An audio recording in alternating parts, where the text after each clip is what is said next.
खर्चा भी जज साहब ने लेकर दे दिया उनको, और मुलाकात भी उनको कह रही थी मुलाकात के लिए नेक्स्ट पेश पर, हर दफा कहती है नेक्स्ट पेश पर। जो एक्ट है सर, ये भी देखा, इसको आप हाईलाइट करें थोड़ा सा। अभी तक किस एक्ट के तहत ये चल रहे हैं? क्या इस्लाम में कोई एक्ट नहीं है? मैं मास्टर डिग्री होल्डर होने के बावजूद आजकल इंतहाई क्राइसिस से पिछले गुजर रहा हूँ कि जो केसेस हैं इन्होंने मुझे बर्बाद कर दिया।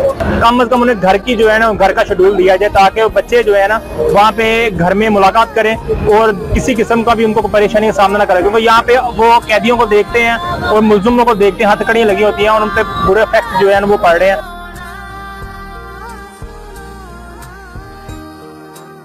जी ब्रदर, आप किस शहर से हैं और आपका क्या केस चल रहा है? तहसील फिरोजवाला, जिला शेखुपुरा, यहाँ पर मेरा अपना घर है जाती। तो मेरी मिसेज की शर्त ये है, वो कहती है ये घर मेरे नाम किया जाए। हालांकि मैंने उनको, मेरी वालदा की कज़न भी है मेरी मिसेज, और उनकी बड़ी सिस्टर जो उनसे मेरे बड़े भाई के घर में है, और उनकी शर्त ये है कि वो कहती है मेरा नाम पर मकान करेंगे तो फिर मैं घर में बस ले आऊंगी। जज साहब ने लास्ट टाइम कहा कि बच्चों के नाम कर दें, तो मैंने कहा वेलकम, बच्चों के नाम करना चाहें तो कर दें मकान। तो वो कहती है नहीं, बच्चों के नाम ही नहीं, मेरे नाम होना चाहिए मकान। उनको मैंने हक महर में, उन्होंने मेरे पर 3 केस किए हैं। एक वो कहती है हक महर में 5 मरले का मकान लिखा हुआ था शहरी हदूद में, वो मैंने लेकर दे दिया 30 लाख का मकान।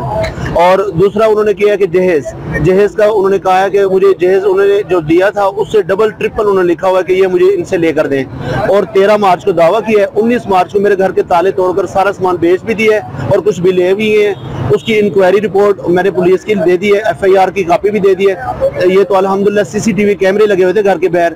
15 पर मैंने कॉल किया, पुलिस पहुंची, उन्होंने घर से बाहर निकाला है उसको। और वो मैंने जो उनसे CCTV कैमरे की फुटेजेस वीडियोस वो भी जज साहब को दे दिए OTG और USB के साथ, और सारा वो रिकॉर्ड दे दिया है। उसके बाद उन्होंने कहा 2 माह पहले इन्होंने मुझे घर से निकाल दिया था पहले। हालांकि वो मैंने बच्चों की जो अटेंडेंस शीट लगा दी है कि बच्चे जो उनसे 3 मार्च तक पढ़ते रहे वहाँ पर, और वो सारा ड्यूटी पर केस मबनी है, और वो खर्चा भी दिया और बच्चों से मुलाकात भी नहीं करवाई जा रही। आपके कितने बच्चे हैं और आखिरी बार बच्चों को कब देखा है? मेरे 3 बच्चे हैं, अफीफा जुबैर, अफान जुबैर और बुरहान जुबैर। उनसे मेरी मुलाकात नहीं करवाई जा रही। 3 मार्च को लिए लेकर गई हैं, फिर मुलाकात नहीं करवाई उनसे। और जज साहब ने सख्ती से कहा था लास्ट पेशी पर कि बच्चों से मुलाकात करवानी है नेक्स्ट पेशी पर।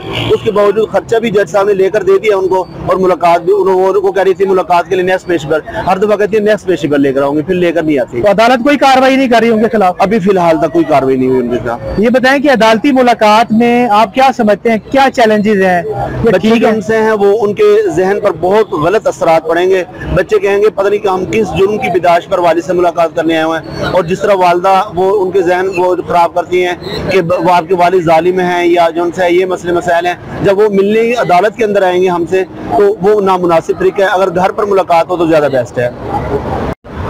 जी सर, आपका ताल्लुक किस शहर से है और क्या केस चल रहा है? लाहौर शहर से सर मेरा ताल्लुक है। मेरा केस सर सबसे अनोखा है।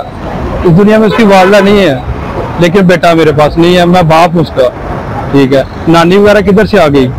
अगर माँ जिंदा होती तो माना जाता है कि माँ के पास जाता है बेटा जी, ठीक है, लेकिन वालदा इस दुनिया में नहीं है, ठीक है। और मेरा बेटा जो है नानी नाना ने रखा हुआ है, मेरा कोई भी नहीं सुन रहा सर। 2.25 साल हो गए इस केस को लगे हुए, तरीके हैं। नहीं तो अदालत को आपने बताया नहीं कि नाना नानी तो खुद बूढ़े हैं, वो कैसे परवरिश करेंगे? उनको बताया यार, सबको पता ही है, वो आते हैं बूढ़े हैं, उन्होंने आगे शहादतें भी दी हैं। अभी 4-5 डेटें गुजर गई हैं, अभी जिरा की डेट नहीं हो रही। तो अदालत कोई एक्शन नहीं ले रही इस बात पे? कोई एक्शन नहीं है सर, कोई मेरे लिए कोई कुछ भी कहने का अपने इन्होंने किया हो, कुछ नहीं किया अभी तक। 2.25 साल हो गए मुझे इसी चक्कर में ही। अस्सलाम वालेकुम, मेरा लाहौर शहर से ताल्लुक है और मेरी बेटी से मुलाकात का केस है। मेरा केस जो है सुप्रीम कोर्ट में लगा हुआ है पिछले 3 साल से, और सुप्रीम कोर्ट ने तकरीबन साल बाद मुझे एक मुलाकात भी दी है, हर महीने एक दिन मुलाकात का। तो उस पर अमल दरामद नहीं किया जा रहा, तो उस पर सुप्रीम कोर्ट तक केस चला गया और अमल दरामद नहीं हो रहा जी। और उसके ऊपर मैंने कोर्ट ऑफ कंडेम्नेशन दायर की है। रिजेक्शन पे रिजेक्शन डाली जाते हैं, उसके ऊपर कोई एक्शन नहीं लेते वो लोग। तौहीन अदालत आपने लगाई है, तो अदालत के हुक्म को माना नहीं जा रहा जी, बिल्कुल उसका भी कोई असर नहीं है जी। उसके मैंने तमाम प्रूफ उनको प्रोवाइड किए हैं, जो मेरे पास सारे प्रूफ है, वॉइस रिकॉर्ड है, व्हाट्सएप पिक्चर जो स्क्रीनशॉट लेके मैंने उन्हें प्रूफ दिए हुए हैं। तो कितने बच्चे हैं आपके और कब से आखिरी बार कब मिले? मैं तकरीबन साल हो गए अपनी बेटी से मिले हुए। एक बेटी है। एक बेटी है आपकी। तो अदालती मुलाकात के बारे में आप क्या कहते हैं, इसमें क्या चैलेंजेस हैं? अदालती मुलाकात तो मैंने सुप्रीम कोर्ट में भी स्टेट फार्म मना कर दिया था कि मैं अदालत में नहीं मिलूंगा, चाहे मुझे पूरी जिंदगी ना मिलना पड़े। तो सुप्रीम कोर्ट में जो काजी फैजी साहब है, तो उन्होंने फिर मुझे जो मेरा ससुराल है वहाँ पे मिलने की इजाजत दी थी। और उन्होंने पहले 6 महीने उन्होंने कहा था कि उनके घर जाके मिलना है, तो मैं 5 महीने तकरीबन जाके मिला हूँ। तो उन्होंने मुझे इधर उधर के मामलात में ही बिजी रखा है, कभी किसी अदालत भेजने, कभी किसी अदालत, क्योंकि मेरा लाहौर से कराची का मामला है और सिर्फ एक दिन मेरे पास होता है जाके मिलने का, और उसी में वो 5 महीने डिस्टर्ब करते रहे। 6ठे महीने जब उन्हें पता था कि अब अपनी बेटी को कहीं भी लेके आ जा सकता है, तो उन्होंने घर पे मारकुटाई की मेरे साथ। काफी सारे लोगों को इकट्ठा करके एक बंद कमरे में मुझे ज़दोकोब किया गया। और उसके बाद हम पुलिस में गए, वहाँ पे जो थाना है लगता है उधर गए। उन्होंने कहा जी ये अदालत का मैटर है, अदालत में गए, वो हमारी सुनवाई नहीं करते। वो कहते हैं ठीक है जी, जब होगा तो लगा लेंगे केस। अभी तक सुप्रीम कोर्ट में 1.5 साल हो गए, साल या 1.5 साल, तो अभी तक वो इस केस को आगे लगा नहीं रहे। यानी कि मैं ये समझा हूँ आपकी बात से कि बच्चे की माँ और से घर वाले खुलम खुला बदमाशी कर रहे हैं। सुप्रीम कोर्ट के ऑर्डर की भी कोई कदर नहीं है उनकी नजर। सर सुप्रीम कोर्ट में ये वाज़ह बताया गया है कि जहां मेरी बेटी रह रही है, देखिए मैं पहले आपको ये बताऊंगा कि जो बेटी है, जो बच्चे हैं ना, ज्यादा उनकी बेहतर परवरिश माँ कर सकती है बाप से बेहतर, क्योंकि बाप ने सारा दिन ऑफिस होना होता है। तो मैं इस चीज को पहले आपको बता दूं कि माँ ज्यादा बेहतर परवरिश कर सकती है। लेकिन जहां इससे मेरी बेटी रह रही है, मुझे वहां का माहौल मुनासिब नहीं लगता, क्योंकि उनके घर में ही मुंशियात का कारोबार किया जाता है। तो जहाँ मुंशियात का कारोबार होगा वहाँ अच्छे बुरे लोग, खैर अच्छे तो नहीं, बुरे लोग ही आएंगे। जी ब्रदर, आपने ये पोस्टर उठाया हुआ है, my dad not a criminal, आप किस शहर से और क्या केस है आपका? जी मैं लाहौर से बिलोंग करता हूँ, मेरा नाम जमशेद है और मैं पिछले 2 से 2.5 साल में केसेस को फेस कर रहा हूँ। और एक केस हो तो समझ में भी आता है। मैं एक नौकरी पेशा परमानेंट पाकिस्तान रेलवे का एम्प्लॉय था, तो मैं 8 से 10 केसेस को फेस करने की वजह से डिसमिस फ्रॉम सर्विस हो चुका हूँ। अभी रिसेंट एक प्राइवेट जॉब कर रहा हूँ कंपनी में, और वहाँ से भी मुझे शौकात नोटिस मिल रहा है, और 1 माह में मैं 10 से 15 पेशियां भुगत रहा हूँ। अब फाइनली ये कंडीशन है केसेस की कि मेरा 30,000 रुपया खर्चा लगा हुआ है 4 बच्चों का, और वो मैं अफोर्डेबल नहीं है, मैं इतना पे नहीं कर सकता। और मेरी जॉब जो है वो भी प्राइवेट जॉब है, वो भी बहुत मुश्किल में है। डेली केसेस को फेसिंग करने की वजह से मैं जो है जॉब को प्रॉपर टाइम नहीं दे पा रहा है, जिसकी वजह से मुझे कंपनी से भी जो है ना फारग किया जाने। जब मेरे पास जॉब ही नहीं होगी तो मैं खर्चा कैसे पे करूंगा? मेरे 2 बच्चे बालग हैं, 3 बेटियां 1 बेटा है। 2 बच्चे बालग हैं और सबसे बड़ा बेटा हाफिज कुरान है। 9 साल की उम्र में मैंने उसे हिफ्ज कराया, मैं खुद भी हाफिज हूँ। और मैंने एक ऐसी फैमिली में शादी की थी इस घर से, तो वो दीनदार है, 50 से 60 हाफिज कुरान उनकी फैमिली में थे। तो वल्लाह आलम उनके ज़हन में क्या है, लालच एक भर गया है, जिसकी वजह से वो चाहते हैं कि हमारी बहन घर बैठी रहे और 30,000 रुपया जो है ना रेंट की फॉर्म में, जो है ना बच्चों की फॉर्म में, वो बस हमें मिलता रहे। वो अपनी बेटी को बसाना नहीं चाहते। मैंने कोई डिवोर्स नहीं दी हुई, कोई खुला नहीं है, उसके बावजूद कोर्ट ने खर्चा जो है ना वो 30,000 रुपया लगा दिया है, जो कि मेरे पहुंच से बाला तर है। तो मैं फाइनली ये डिसीजन ले चुका हूँ, मैं खर्चा पे नहीं कर सकता। लिहाजा कोर्ट की तरफ से जो ऑर्डर है वो मेरे खिलाफ डिग्री हो चुका है, वारंट गिरफ्तारी, और नेक्स्ट पेशी में मैं इंशाल्लाह हायर हो जाऊंगा, और जो मेरे मुकद्दर में होगा, जो जज साहब फैसला करेंगे, मैं उसको एक्सेप्ट करने को राजी। तो इस केस में तो फिर जेल होती है अगर बात मेरे 2 से 2.5 साल में केसेस को फेसिंग करने की वजह से मैं मेंटली बहुत ज्यादा अपसेट हो चुका हूँ। मैं मेडिसिन खाना शुरू हो गया हूँ, मेरा फ्यूचर तबाह हो गया। मैं इंजीनियर था और अभी ये कंडीशन है, मुझसे जॉब में काम नहीं होता और मेरी टांगों में ताकत नहीं रही। मेरे एम्प्लॉय जो मेरे इंजीनियर्स हैं वो कहते हैं भैया अपना मेंटली इलाज कराएं आप कि हम इसी सर्कमस्टेंसेस में मेरी मदर की भी डेथ हो चुकी है और मेरे बहन भाइयों ने भी मुझे छोड़ दिया है। मैं रेंट पे जिंदगी बसर कर रहा हूँ, मेरी जिंदगी हराम हो चुकी है।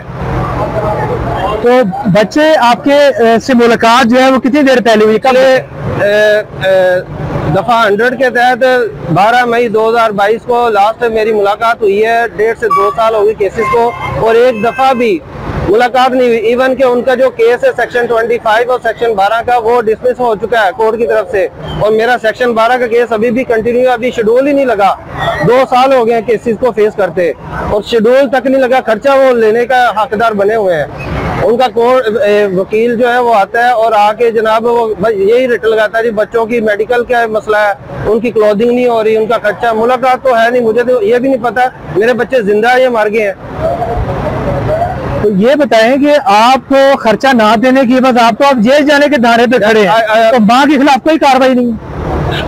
माँ के खिलाफ 90 से 95% जो है ना कोर्ट्स में जो डिसीजन होते हैं वो औरतों के हक में है। जो 5% के करीब जो है ना वो शादो नादरी जो बंदे के हक में जो है ना बच्चों की कस्टडी का जो है ना वो फैसला होता है। तो कोई बात नहीं, 1 साल अगर मैं फेस कर लूंगा जेल तो मेरे ख्याल से ये मच बेटर है एज कम्पेयर टू ये मेंटली जो टॉर्चर हो रहा है मुझे। तो आपकी जो बेबी वाइफ है उनके खिलाफ कोई कार्रवाई नहीं हो रही बच्चे नाम दिलवाने की? कोई कार्रवाई नहीं है, कोई वो कोर्ट में बच्चों को नहीं लेकर आते।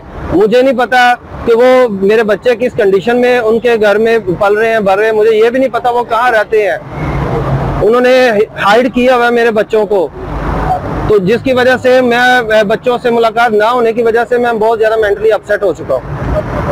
अच्छा, आप क्या कहते हैं अदालती मुलाकातों के बारे में? ये ठीक है बच्चों के लिए? मेरे ख्याल से ये मच बेटर है कि अगर बच्चों की मुलाकात उनके घरों में कराई जाए, ठीक है, मियाँ बीवी के दरमियान कुछ इस तरह का कमिटमेंट हो जाए जो फ्रॉम कोर्ट की तरफ से हो कि बच्चों की जो मुलाकात का शेड्यूल है वो घरों में हो जाए। इससे अदालतों में जब बच्चे आते हैं वो बहुत ज्यादा अफरेड होते हैं, बहुत ज्यादा खौफजदा होते हैं, जिसकी वजह से उनकी मेंटल ग्रोथ जो है ना वो रुक जाती है। मैं लाहौर से ही हूँ, शादमा रहायश है मेरी और केस मेरा गार्डियन कोर्ट में है। कस्टडी का केस किया हुआ है, मेरी बेटी है 4.5 साल। तो ये बताएं कि कितने बच्चे हैं आपके और आखिरी बार कब देखा है उन्हें? मुलाकात मेरी कल हुई है, वो 100 के वारंट के तहत। तो उन्होंने भी ये कह रहे थे कि हमने आपके ऊपर एक और केस कर दिया है, तो पता नहीं कौन सा केस है, फायजा रियाज की अदालत में। मैं उधर जाके पता किया, मुझे कुछ नहीं मिला शायद कुछ अर्से। और ये मुलाकात कितनी देर बाद हुई है आप? तकरीबन 1 महीने बाद। इससे पहले 1 महीना। ये मुलाकातें शुरू कितनी देर बाद हुई? मेरा सवाल ये। तो 2.5 से 3 साल बाद। 2.5 से 3 साल बच्ची से नहीं मिले आप? नहीं मिला। तो अदालत ने कोई एक्शन भी नहीं लिया उसके खिलाफ इस दौरान? कोई एक्शन नहीं है। अभी वो बीच में से गैर हाजिर हो जाते हैं। मैं जज साहब से कहता हूँ कि ये आपके ऑर्डर है कि महीने में 2 दफा आपने बुलवाना है, तो ये आप अपने ऑर्डर पे नहीं कर सकते। इस पे अमल दरामद हो जाएगा। अब एक नया आया है जज, वो देखो क्या करता है। मुझे तो लगता है कि वो भी वैसे ही है। अच्छा, ये बताएं अदालती मुलाकातें बच्चों के लिए ठीक है? क्या कहते हैं आप? बिल्कुल गलत है, ये ज़हनी कत्ल है। बच्चे इंतहाई वहां जाके कंफ्यूज होते हैं। इवन हम खुद कि एक कमरे में जहां मुलाकात करते हैं बहुत ज्यादा लोग होते हैं, मुझे अपनी कही हुई बात नहीं सुनाई देती, इतना शोर होता है वहाँ। तो जज साहब आपको घर की मुलाकात क्यों नहीं देते? अभी मेरा वकील कहता है जी आप ना कस्टडी का केस वापस ले लें, तो मैंने कहा नहीं, मैंने कस्टडी का केस वापस नहीं लेना। अगर आप घर की मुलाकात के लिए ट्राई कर लें तो वो आपको एक अच्छा शेड्यूल दे देंगे। मैं कह नहीं। तो क्या ये बात यकीनी है कि केस वापस लेने पर भी शेड्यूल लग जाएगा? ये भी क्योंकि यकीनी नहीं है। सर, मेरा ताल्लुक लाहौर से है और मेरा गार्डियन कोर्ट के अंदर और एग्जीक्यूशन कोर्ट के अंदर केस चल रहा है गुज़श्ता 4 साल से। 5 साल हो गए केस चलते हुए, लेकिन बच्चों का जो मेरा स्केड्यूल बना था वो 2019 का बना है। अनफॉर्चुनेटली 2019 से लेके आज 2023 तक एक मरतबा भी ओवरनाइट स्टे के लिए बच्चे घर के लिए नॉन कस्टोडियल पेरेंट को कस्टोडियल पेरेंट की जानिब से नहीं दिए गए। मुतअद्दिद मरतबा वारंट सेक्शन 100 CRPC के जारी हो चुके हैं, मगर उसकी कोई कंप्लायंस नहीं होती। बहुत दफा उसके लिए कंटेम्प्ट ऑफ कोर्ट की एप्लीकेशन भी दी है और उसके लिए भी कोई अमल दरामद नहीं हो सका आज तक। तो बस खर्चा जुबान में तौहीन अदालत, ये ऐसा ही है जी। तो तौहीन अदालत की जब आपने वो रिट की है, ठीक है, तो उस पर कोई एक्शन नहीं लिया अदालत ने बीबी के खिलाफ? नहीं सर, उस पर कोई एक्शन नहीं हुआ। एक जो श्योरिटी बॉन्ड था उसके लिए ऑर्डर जारी हुआ था, वो भी आज तक जमा नहीं हो सका सर, और वो ऑर्डर मेरे पास है। अब इस मरतबा भी वो जो समर वेकेशन थी उसमें भी बच्चे घर के लिए नहीं आए हैं, हालांकि ऑर्डर मौजूद था। CRPC 100 के वारंट थ्रू CCPO साहब भी मौजूद थे, लेकिन उसकी भी कंप्लायंस नहीं हो सकी है सर। ठीक है, तो ये आप अदालती मुलाकातों के बारे में क्या कहते हैं? क्या ये ठीक है बच्चों की ज़हनी? सर, ये तो आप अपनी नस्ल को तबाह कर रहे हैं। आप ये बता रहे हैं कि आइंदा जो है ना लोग शादी ना करें, आप उनको डरा रहे हैं, क्योंकि हम लोग रोल मॉडल हैं। अगर हमारे साथ ये होगा ना तो हमारे जानने वाले तमाम लोग कहेंगे कि जनाब इनके साथ ये हुआ है, तो आइंदा जो है ना आपने शादी नहीं कर रही, और अगर कर ली तो फिर आपने बच्चे पैदा नहीं करने। तो ये बहुत बड़ी एक साजिश है सर, उसको हमें समझने की जरूरत है। ये माशरे की तबाही है। तो कोर्ट आपको घर की मुलाकात क्यों नहीं देती, क्या मसला है? सर घर की मुलाकात के ऑर्डर जारी हुए हैं 2019 से लेके 2023 तक 4 साल में एक मरतबा भी कस्टोडियल पेरेंट ने बेलिफ जाते हैं, बेलिफ को वापस भेज दिया जाता है। कभी जी बच्चे यहाँ नहीं है, कभी जी हमें पता नहीं है, कभी जी आएंगे तो मिल जाएंगे आपको, तो उसकी कोई कंप्लायंस नहीं होती है सर। नहीं, जब इतना टाइम हो गया है तो आपकी बीवी अदालत में आकर क्या कहती है? जब जज से पूछते नहीं है कि कहाँ है बच्चा, क्यों नहीं हो रही मुलाकात? नहीं सर, वो जो है ना कोर्ट में आ जाते हैं, एक दफा वो अटेंडेंस हो जाती है, बस वो नॉर्मलाइज, उसकी कोई कंपनसेशन नहीं दी गई आज तक एक मरतबा भी 4 साल में ओवरनाइट स्टे के लिए बच्चे घर नहीं जा सके।